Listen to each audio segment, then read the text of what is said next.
오늘 추수감사주의를 맞아서 우리 로고스교에 오신 분들을 다시 한번 진심으로 환영하고 또 깊은 감사를 드립니다.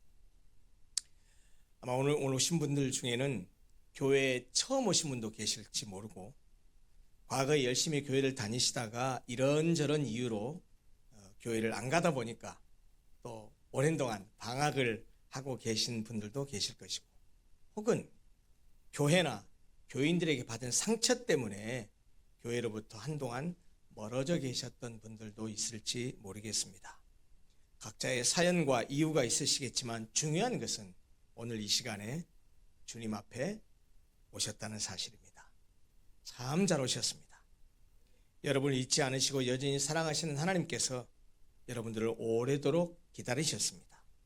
아마 이 자리에 앉아 계신 것을 보시고 우리 하나님께서 매우 기뻐하시리라고 생각합니다. 저도 오랜 동안 한영혼 초청주의를 앞두고 기도하면서 오늘 오실 분들을 위해서 전할 말씀을 오랫동안 준비했습니다. 오늘 여러분들에게 드릴 말씀은 지상 최대의 선물이라는 제목입니다. 과연 제가 말씀드리려고자 하는 지상 최대의 선물이 무엇일까요? 보통 인간을 만물의 영장이라고 하지요. 다른 동물들에 비해서 뛰어난 것이 별로 없습니다. 야간 시력이 좋지도 않고 발톱이 날카롭지도 않고 또 빨리 달리지도 못하고 물속에 살지도 못하고 날아다니지도 못합니다.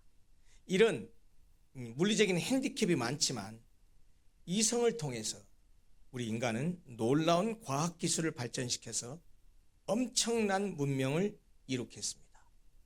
그런 걸 보면 과연 인간을 만물의 영장이라고 할 만합니다.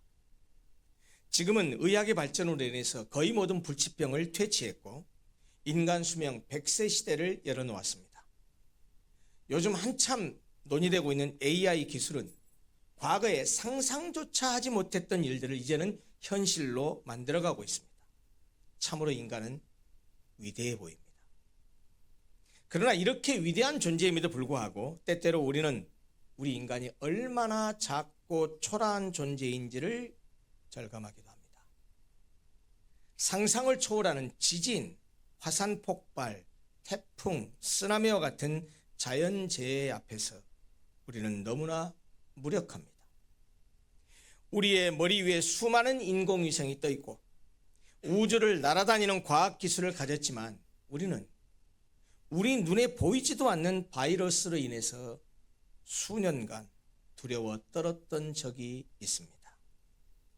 그로 인해 우리는 인간이라는 게 아무것도 아니구나, 이렇게 연약한 존재구나 라는 것을 인정하지 않을 수 없었습니다. 아무리 부귀영화를 누리며 떵떵거리고 산다 할지라도 언제 어떻게 죽을지 모르는 것이 우리 인간입니다. 세상에 올 때는 순서가 있었지만 세상을 떠날 때는 순서도 없습니다. 누구나 고통과 수고라는 인생의 짐을 지고 살다가 마침내 죽음이라는 종착역에 이를 수밖에 없습니다. 천하를 호령하던 영웅 호걸도, 미모를 자랑하는 절세 가인도 죽음을 피해간 사람은 아무도 없습니다. 우리가 너무나 잘 아는 진시 황제도 불로초를 구해서 죽음을 이겨보려 했지만 그도 역시 결국 한 줌의 흙으로 돌아갔습니다. 한 무덤의 주인이 되었다는 말입니다. 그래서 20세기 실존 철학자들은 이런 인간을 향해서 인간은 죽음에 이르는 존재라고 말했습니다. 인간은 태어나면서부터 앓기 시작한 병이 있는데 그 병의 이름은 죽음에 이르는 병입니다. 우리는 왜 이렇게 죽음 앞에서 무력할 수밖에 없을까요? 왜 우리는 세상의 부귀영화를 다 누려도 마음 한구석에 어딘가 텅 빈 것처럼 허무하고 또 불안함을 떨쳐버릴 수 없을까요? 성경은 그 이유를 한 단어로 설명합니다. 바로 죄입니다. 성경이 말하는 죄는 단순히 법을 어기거나 남에게 해를 끼친 것만을 의미하지 않습니다. 성경이 말하는 죄는 하나님과의 관계가 끊어진 상태를 말합니다. 생명의 근원이신 하나님을 떠나 내 마음대로 살려고 하는 태도, 그것을 죄라고 말합니다. 원래 인간은 하나님의 형상대로 창조되었습니다. 그래서 창조주 하나님과의 관계 속에서 진정한 생명과 행복을 누리도록 그렇게 설계되었고 그렇게 창조되었습니다. 그런데 인간의 대표였던 첫사람 아담이 하나님을 거역하고 불순종해서 죄를 지음으로써 영적인 생명을 잃어버리고 하나님과의 관계가 단절되고 말았습니다. 그 결과 죄에 빠진 인간의 영혼은 생명의 근원에서 하나님과 분리되어 끊임없이 불안해하고 끊임없이 목말라하며 끊임없이 채워지지 않는 공허함을 느끼게 되었습니다. 마치 휴대폰이 충전기에서 분리되면 결국은 방전되고 말듯이 하나님을 떠난 인간도 하나님만이 채울 수 있는 영혼의 빈 공간을 채우지 못하고 결국은 영원한 죽음에 이를 수밖에 없습니다. 하나님을 떠난 바로 그 죄 때문에 인간은 누구나 육체의 삶을 마감한 후에는 하나님의 심판대 앞에 서야 합니다. 세상에서도 죄를 지으면 죄값을 치르는 것이 정상입니다. 마찬가지로 하나님을 떠난 죄인인 우리 인간도 우리가 지은 죄로 인해서 죄의 형벌, 영원한 지옥의 형벌을 받아야 합니다. 이것이 바로 죄가 가져다 준 인간의 비극이요 인간의 비참함입니다. 이러한 인간의 실존적인 비극과 비참에서 도대체 우리 인간은 어떻게 벗어날 수 있을까요? 원인인 죄를 제거하고 해결해야 됩니다. 문제는 인간 스스로는 이 죄를 해결할 수 없다는 데 있습니다. 사람들은 착하게 윤리 도덕적으로 살거나 종교적인 노력을 하면 되겠지라고 생각합니다. 그러나 그렇게 한다고 해서 이미 지은 죄를 없앨 수도 없거니와 아무리 착하게 아무리 윤리 도덕적으로 살려고 노력해도 살아가는 동안 죄를 짓지 않을 수도 없습니다. 살아갈수록 인간은 죄만 쌓여갈 뿐입니다. 인간의 어떠한 노력으로도 죄의 문제를 근본적으로 해결할 수 없다는 말입니다. 사실이요, 죄로 인한 영원한 형벌을 당하게 된 것도 비참한 일인데 그것에서 벗어날 방법이 없다는 사실은 인간에게 더 비극적이고 더 비참한 일입니다. 그런데 우리가 해결할 수 없는 그 죄의 문제를 하나님께서 친히 해결해 주셨습니다. 하나밖에 없는 독생자 예수 그리스도를 이 땅에 보내주시고 우리의 죄를 대신해서 그가 십자가에서 대신 죽게 하셨습니다. 죄는 우리가 졌는데 죄의 값은 예수님이 대신 치르신 것입니다. 우리가 받아야 할 형벌, 우리가 받아야 할 저주, 우리가 받아야 할 심판을 예수께서 대신 받으심으로써 죄로 인해서 막혀있던 하나님과 우리 사이의 담을 예수께서 완전히 허물어 버리셨습니다. 그리고 사흘 만에 죽음을 이기시고 부활하심으로써 죄와 사망의 권세를 완전히 깨뜨리셨습니다. 예수 그리스도께서 십자가에 죽으시고 그리고 부활을 통해서 우리가 해결할 수 없었던 그 죄의 문제, 그리고 하나님과 단절되었던 문제, 그리고 우리가 영원히 취할 수밖에 없는 영원한 죽음의 문제를 완전히 해결해 주셨다라는 말입니다.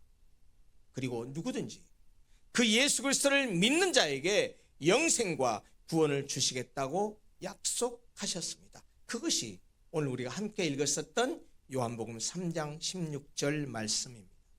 하나님이 세상을 이처럼 사랑하사 독생자를 주셨으니 이는 그를 믿는 자마다 멸망하지 않고 영생을 얻게 하려 하심이라. 한마디로 말하면 하나님은 우리의 구원을 위해서 예수 그리스도라는 가장 귀하고 완전한 선물을 주셨다는 말입니다. 이것이 바로 하나님께서 인류에게 주신 지상 최대의 선물입니다. 지상 최대의 선물로 이 땅에 오신 예수님은 죄인들의 친구가 되어 주셨습니다. 예수님의 제자가 12명이라는 것은 아시죠? 그 12명 가운데 마태라고 하는 제자를 부르실 때의 일입니다. 마태가 세관에 앉아서 일을 하고 있었습니다. 마태를 제자로 부르시고 그의 집에 가셔서 함께 식사를 하셨습니다. 당시 사회에서 식사를 같이 한다는 것은 서로가 친밀한 친구가 되었다는 의미입니다. 그런데 이 마태라는 사람은 직업이 세리였거든요. 오늘날로 말하면 세무서 직원이었다는 말이에요. 세금 걷는 사람이었어요. 동족에게 세금을 걷어서 일부는 중간에서 착취하고 나머지만 로마에 바쳤습니다. 그러니 악착같이 동족으로부터 세금을 뜯어내려고 했고, 그렇게 세금을 뜯기는 동족들은 저런 못된 놈, 세상에 어떻게 동족의 피를 빨아먹는 놈이 있을 수 있어라고 그렇게 욕하고 저주했던 사람이 바로 세리입니다. 그래서 당시에는 세리는 창녀와 함께 죄인의 대명사로 불렸습니다. 그런데 예수님이 그런 죄인과 함께 친구가 되어서 함께 식사를 하니까 다른 많은 세리들, 다른 많은 죄인들이 함께 그 자리에 와서 식사를 같이 했습니다. 쉽게 말하면 죄인들의 잔치가 된 겁니다. 그 광경을 보고 비난을 했던 사람들이 있습니다. 그들과는 달리 자신들의 의로움을 자랑하던 바리새인이라고 하는 종교인들이었습니다. 그들은 예수님의 제자들에게 왜 너희 선생은 세리와 죄인들과 함께 잡수시냐라고 핀잔을 주듯이 따져 물었습니다. 이 이야기를 예수님이 듣고 그들에게 이렇게 말씀하셨습니다. 건강한 자에게는 의사가 쓸데없고 병든 자에게라야 쓸데있느니라. 나는 의인을 부르러 온 것이 아니라 죄인을 부르러 왔노라. 예수님은 병든 자를 고치는 의사처럼 죄에 빠진 우리를 살리고 구원하기 위해 오신 영혼의 의사입니다. 병이 든 사람에게 의사가 필요하듯이 죄가 있는 사람에게는 그 죄를 고쳐주시는, 죄를 없애주시는 예수님이 꼭 필요합니다. 죄가 없다면 예수님 안 믿어도 됩니다. 여러분, 우리가 연약한 죄인이기 때문에 예수가 필요한 겁니다. 우리가 이 험악한 세상을 혼자 살아갈 수 없기 때문에 전능하신 하나님이 필요한 겁니다. 사실 예수를 믿는 것, 하나님을 믿는 것은 우리에게 주어져 있는 휴대전화, 이 비싼 휴대전화를 개통하는 것과 똑같습니다. 아무리 고품질의 좋은 사양의 핸드폰을 내가 샀다고 하더라도 SKT나 KT 가서 개통하지 않으면 그 전화기는 아무 쓸모가 없습니다. 우리 인간은 하나님과 소통할 수 있는 영혼이 있습니다.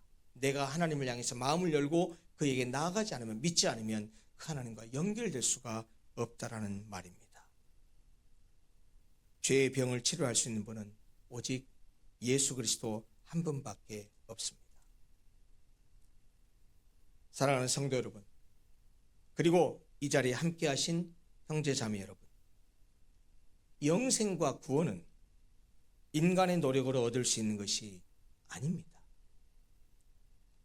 영생과 구원은 하나님께서 거저 주시는 선물입니다. 우리는 그저 하나님께서 거저 주시는 그 선물을 감사합니다라고 받아들이기만 하면 됩니다. 여러분, 교회에서 믿음을 많이 강조하는데요, 믿음이라는 것이 어려운 게 아니에요. 아주 간단하고 단순합니다. 하나님께서 우리를 사랑하셔서 공짜로 주시는 그 은혜의 선물을 하나님 감사합니다라고 그냥 받아들이는 것, 그것이 바로 믿음입니다.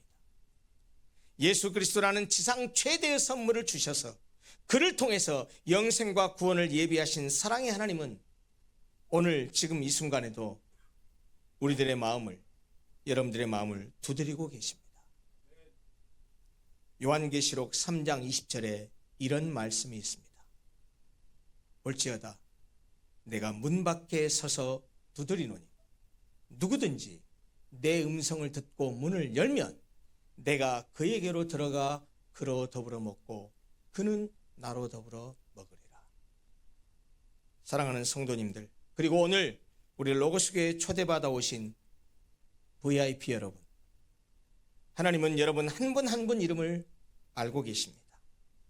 오늘 이 자리에 계신 여러분 모두를 영원히 살리는 자리에 하나님이 여러분들을 지금 노크하면서 초대하고 계십니다. 오늘 이 시간 하나님이 주신 이 지상 최대의 선물 예수 그리스도를 여러분들의 마음속에 구세주로 영접하시기를 간절히 바랍니다. 여러분들이 영접하기 위해서 하실 일은 어려운 일이 아닙니다. 아주 쉽고 단순한 일입니다. 여러분들의 마음의 문을 열고 그 문은 여러분 스스로가 열 수 있어요. 어느 누구도 못 엽니다. 여러분 종교를 강요해서 갖게 할 수 있으면 100번이라도 강요하죠. 윽박지르고 협박해가지고 예수를 믿을 수 있다고 한다면 100번이라도 그렇게 하죠. 그러나 신앙은, 종교는 내가 내 마음을 내가 자발적으로 열 때 그때 가능한 겁니다. 그래서 예수님 바깥에서 똑똑똑 문 좀 열어주세요. 내가 당신 안에 들어가고 싶어요. 내가 당신 안에 들어가면 당신은 나로 더불어 먹고 나는 당신과 더불어 먹을 겁니다. 내가 당신을 구원하기를 원합니다. 내가 당신의 삶의 주인이 되어주기를 원합니다. 내가 당신의 삶을 책임지겠습니다라고 주님이 노크하고 계신다는 그 노크하는 주님의 음성을 듣고 마음의 문을 열고 예수님 저의 죄를 용서해 주시고 나의 구세주가 되어주세요 라고 진심으로 고백하면 바로 그 선물을 공짜로 받게 되는 것입니다.